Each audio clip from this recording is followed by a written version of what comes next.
suis étudiante et mon budget pour me loger, c'est 900 francs par mois. C'est 700 francs par mois. 800 francs par mois.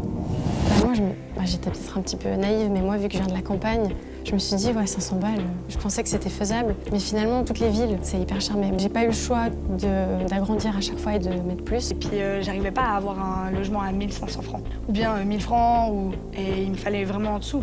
Et bien en dessous, pas juste 900 francs. Maximum 900 francs. Mais quand je vois qu'il y a des colocations où ils sont 3-4 et que c'est à 1200 la colocation, c'est pas possible, c'est trop cher. Franchement, j'en ai visité beaucoup de studios. Mais oui, j'en ai visité un à Morges où il était 1300. Déjà, c'est énorme.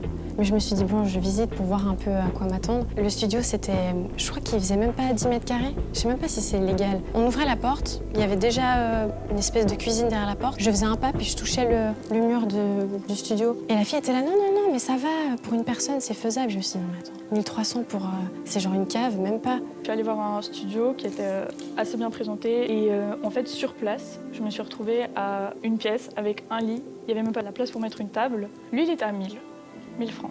Je paye 829 francs par mois. Du coup, je travaille toutes les semaines. Je travaille de nuit, du coup. Je suis veilleuse de nuit dans un foyer psychiatrique. Mais du coup, ouais, en fait, j'ai pas le temps de faire autre chose que d'aller au cours et de travailler. L'été, pour moi, c'est la pire période parce qu'il y a tout le monde qui va en festival, tout le monde qui va avoir des concerts, tout le monde qui va boire des bières et tout. Moi, je préfère rentrer chez moi parce que je sais que je peux pas me permettre de gaspiller, entre guillemets, de l'argent. En fait, on a tendance à oublier qu'être étudiant, on devrait principalement pouvoir étudier. Le problème qu'on a maintenant, c'est que la plupart des étudiants passent plus de temps à travailler pour notamment payer leur logement qu'à étudier. Et imaginez sans toit ou dans des logements complètement précaires sur des canapés, etc., on n'est pas du tout dans des situations confortables pour terminer ses études. C'est vraiment indécent ces prix. Il faut qu'on se rende compte, on parle de 1300 francs pour 10 mètres carrés. C'est absolument ahurissant. Il y a une telle demande en fait pour les étudiants. Le drame, c'est que de toute façon, il y a un étudiant qui sera prêt à payer. En fait, à chaque déménagement, très souvent, les propriétaires ou en tout cas les bailleurs profitent pour augmenter le loyer, que ce soit justifié ou non.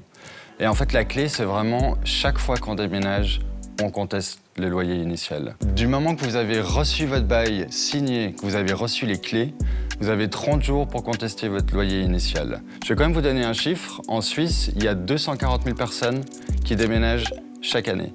Sur ces 240 000 personnes, il n'y en a que 1200 qui contestent le loyer initial.